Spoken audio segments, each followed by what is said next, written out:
When I was a young kid, around 10 I want to say, one of my favorite animated cartoons of all time was a popular adult comedy known as Family Guy. It was great for a young lad such as myself. I loved the wacky Griffin family and their many adventures, laughing, crying alongside them, rooting for them to succeed with whatever challenge came their way. My favorite was always the lovable family dog Brian Griffin. Oh, how I enjoyed watching him struggle to find meaning in his life, to become a better person, creating new bonds with different members of the family. You really did see just how much he cared about each and every one of them, and in return how much they cared about him. But something happened. The older I got, the more I seemed to notice how the family I once knew and loved were starting to change. They were starting to devolve. It wasn't the same show anymore, and it just got worse and worse over time. They became meaner, more pretentious, more obnoxious. I no longer was a Family Guy fan. The show I had once loved made me miserable to watch. And with no character in the show was this more apparent than with Brian Griffin.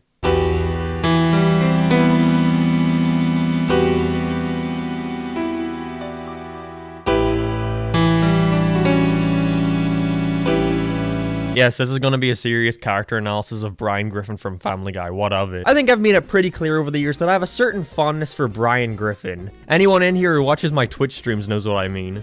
Brian's in the chat, guys. Whoa, ass ahoy. Thank you so much, Awesomies, for subbing with Prime. Guys, give Awesome some Brians. But I really am not lying when I say he was my favorite character.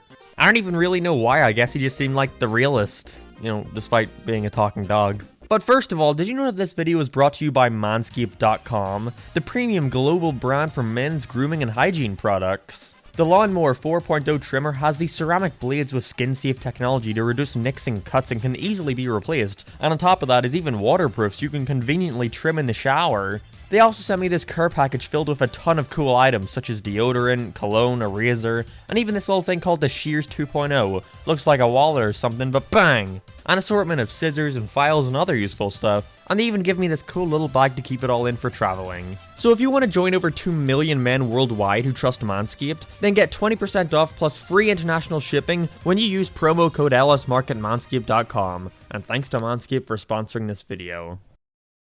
It's weird, see, as a kid I always find myself liking the sidekick more than the main character, or the straight man in a show or video game, and that's exactly what Brian was. He was Peter's conscience, but we'll get more into that in a bit, because this all changed.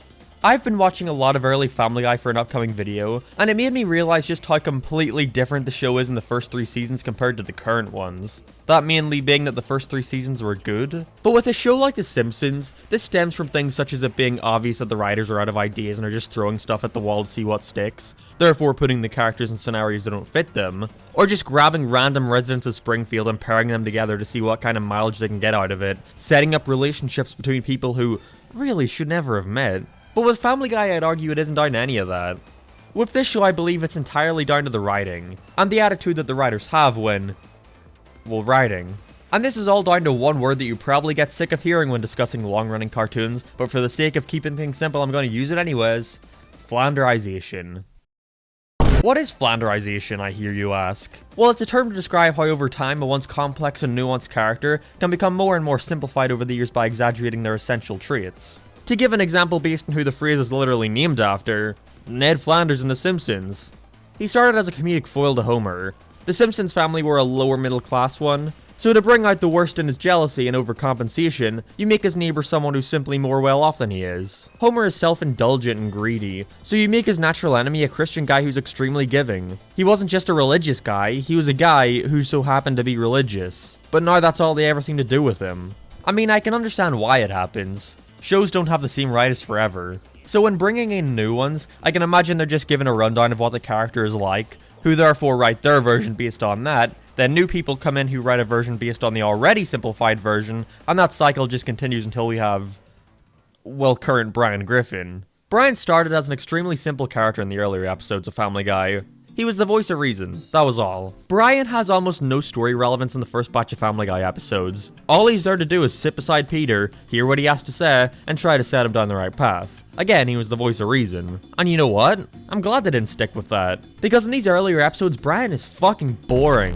He's barely a character, he's basically just Peter's conscience. And the writers must have thought this too, because by the end of season 1, they decided they were going to do more with Brian.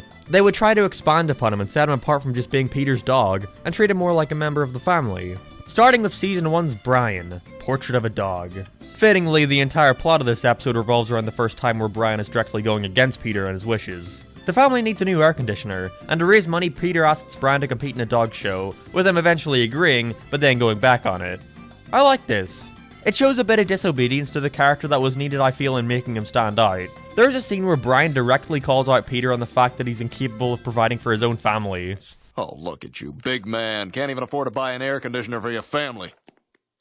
Jeez, what a bitch. The rest of this episode then continues to delve into this feeling Brian has of being seen as a lesser citizen, just because he's a dog. And while you may think this is just a weekly episode topic that'll be forgotten in the next season, no.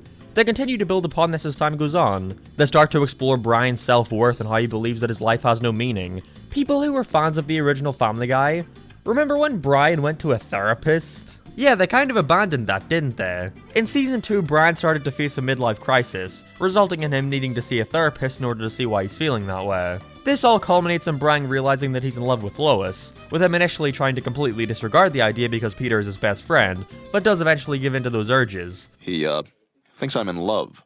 Oh my God! You can talk!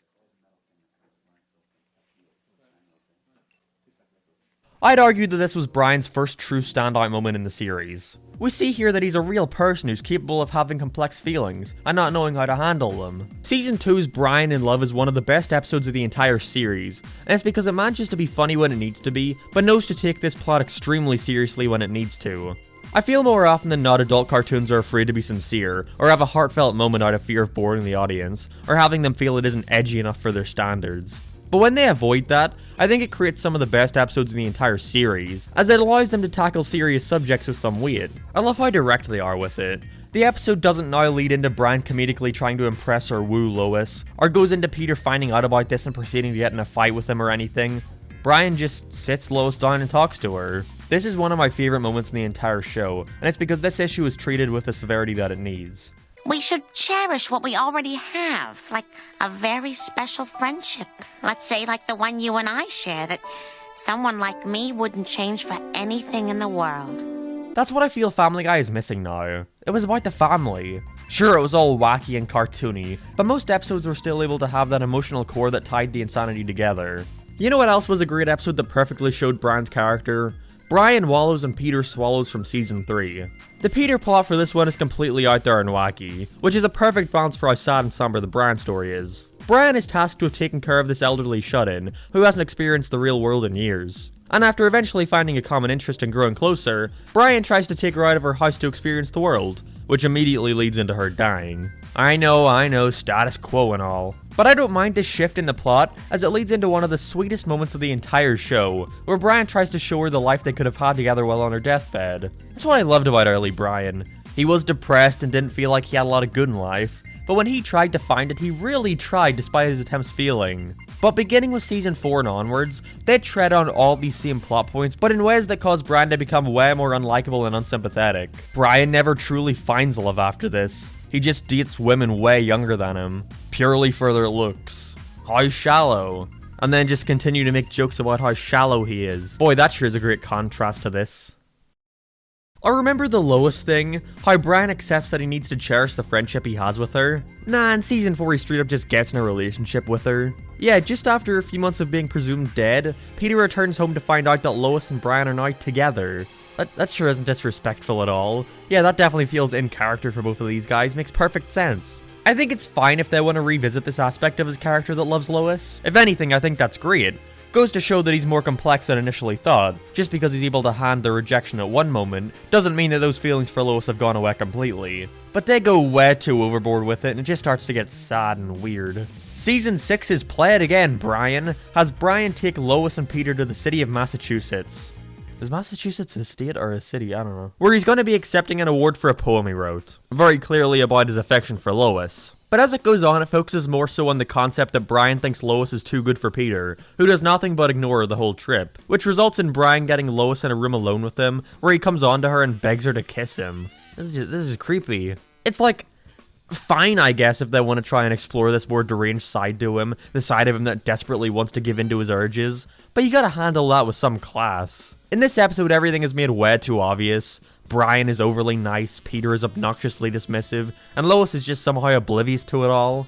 What I like about Brian and Love is that nobody was acting out of character or exaggerated to the point of unbelievability. Brian was trying to figure himself out, Peter was being a supportive friend to that, and Lois caught on pretty quickly to how Brian felt about her, and that is tackled with the respect it needed. Want to know how the story is resolved here? Because that's a pretty big bombshell you gotta fix. Peter now knows that his best friend is trying to fuck his wife. That's gotta shake up the family dynamic. Peter and Brian have an epic chicken fight, then Brian immediately says sorry and a joke comes to interrupt the scene.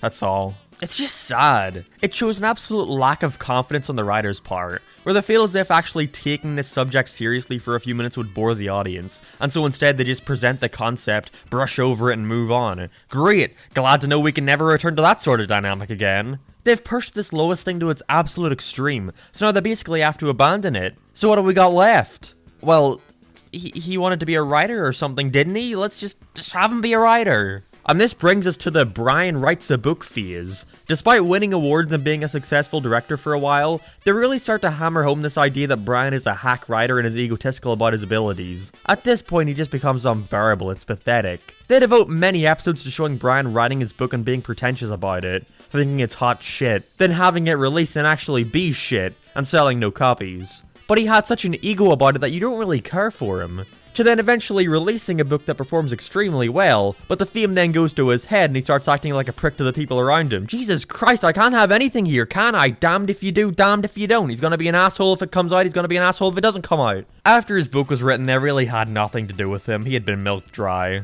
He's got no more meaning to search for because he was bad at everything he tried to do. He just becomes so pathetic at this point, it's hard to watch at times. He just sits around the house being an alcoholic and smoking weed. That's his character. At this point, they've just completely run out of things to do with Brian. When you chip away at everything deep and complex about his character, all that remains is a pretentious, depressive asshole. And it was completely intentional. They actively want you to think of Brian like this. They want you to hate him. Multiple episodes are focused on the idea that Brian is unlikable. He's a guy who has no solid opinions and instead chooses to follow the crowd. Like how he's pretty consistently portrayed to be a liberal. You know, I like Hillary Clinton. I don't care what anyone says. But changes his mind on a whim because he's that easily influenced. Or the episode where Brian tries to figure out why Quagmire doesn't like him, and he just unleashes every single thing wrong with his character. That's the worst of it, Brian. You're just a big, sad, alcoholic bore. And you know what's funny about it? Not a single thing that Quagmire says here applies to Brian from seasons 1 to 3, meaning that they intentionally went out of their way to make Brian as much of a prick as possible, and then proceed to call themselves out on it. He just becomes a punching bag almost as much as Meg. They just bring him in whenever they want to do a joke about how pathetic his life is. He stops being Peter's best friend and becomes delegated to the role of Stewie's sidekick, because of the popularity to the Road to episodes. And they were good episodes, because it showed you a dynamic that had never really been explored before, and treated the two as equal. But as time goes on and Brian becomes more and more pathetic, their dynamic can basically be summed up as, I am smart, and then Brian says, yes, I am also smart. And then Stewie says, no, you are not smart, you are dumb.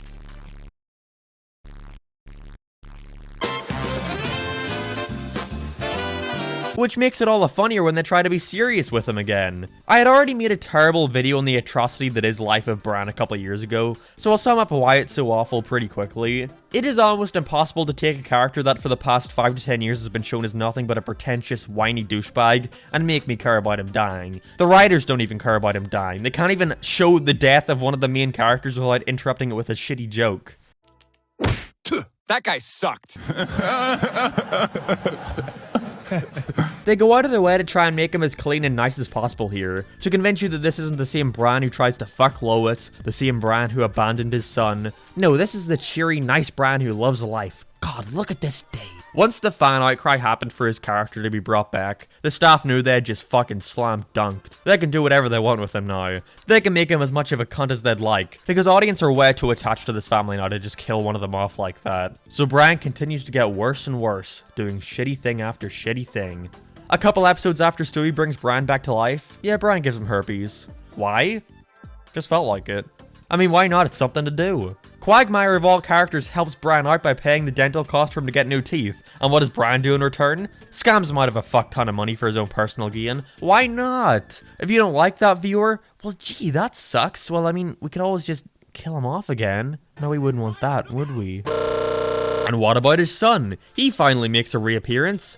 God, you know, I loved this episode from the earlier seasons, Screwed the Pooch, where Brian gets with Lois, his father's dog, and she's about to have puppies. And so to save him, Brian gives this speech about how good of a father Brian would be. Peter, I meant to say Peter says it, not Brian. Just look at the clip. Brian should be allowed to see his puppies. Peter, think about what you're doing. I am. Your Honor, Brian will be a great dad. Yeah, no, Brian refuses to see his son until he can gain a writer's gig out of the relationship. Love it. It's what I hate most about Family Guy's degradation. They aren't written like a family anymore. Like people. They're just written like a bunch of cardboard cutouts who live together. Characters are too flexible to the point where they can be put in any scenario the writers want, whether or not it makes sense. Stewie is rarely treated as the baby. Peter and Lois never treat Chris and Meg like their children. When a character talks, I can just picture a writer speaking through them, not that they're an actual character. Real people talk differently when under different dynamics. Peter wouldn't talk to Lois the same way he talked to Stewie, and he wouldn't talk to Stewie the same way he talks to his friends at the bar. But it's like they don't even register that because everyone just talks the same way constantly, to the point where things become unbelievable. And I no longer give a shit about these characters knowing that they can change on a dime.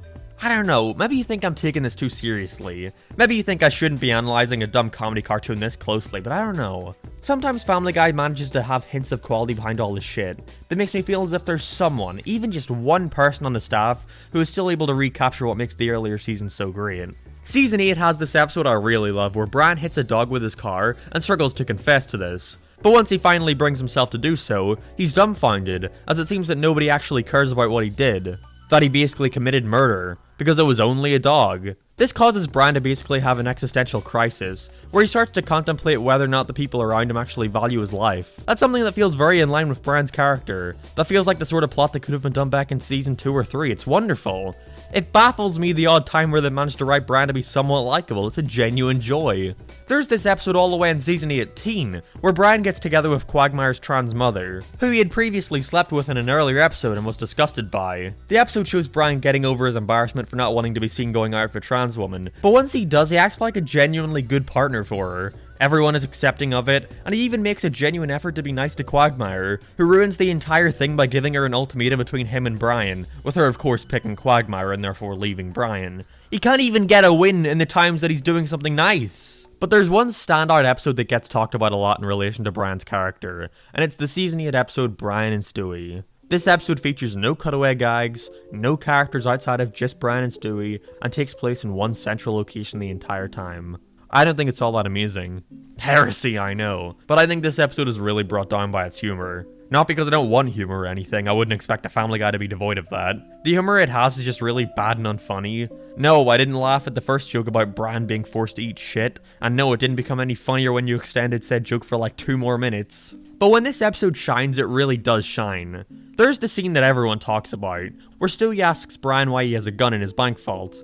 And he admits that it's there in case life ever becomes too much for him and he wants to take his own. I think the reason this works so well, surprise surprise, is because of Stewie's reaction. He treats this moment with the severity that it truly deserves. To think that Brian would ever think of going through with killing himself, it recontextualizes the entire midlife crisis stuff from previously. To know that if he never found his purpose in life, he would have taken his own. But that only becomes all the sadder when you realize that he really doesn't have a purpose in his life. They try to pull this heartwarming moment, where Stewie lets him know that because Brian existing by proxy makes Stewie's life better, then he doesn't even have a purpose. And that's sweet in context to the episode, but in context to the rest of the series, it does not work at all. Again, Brian has failed at everything he ever tried to do. His love life, relationships, writing. He's constantly disrespected by his family and his so-called best friend who does nothing but shit on him for how much of a failure he is. That doesn't sound like much of a purpose. They've stripped his character of all his likable traits, his interests, his aspirations. What does he contribute? It pains me to say it because, well, Brian, you're more than just a cartoon character. You're my friend. A good friend, even. And that's why I gotta be honest, because just like his role in the show, Brian Griffin serves no purpose.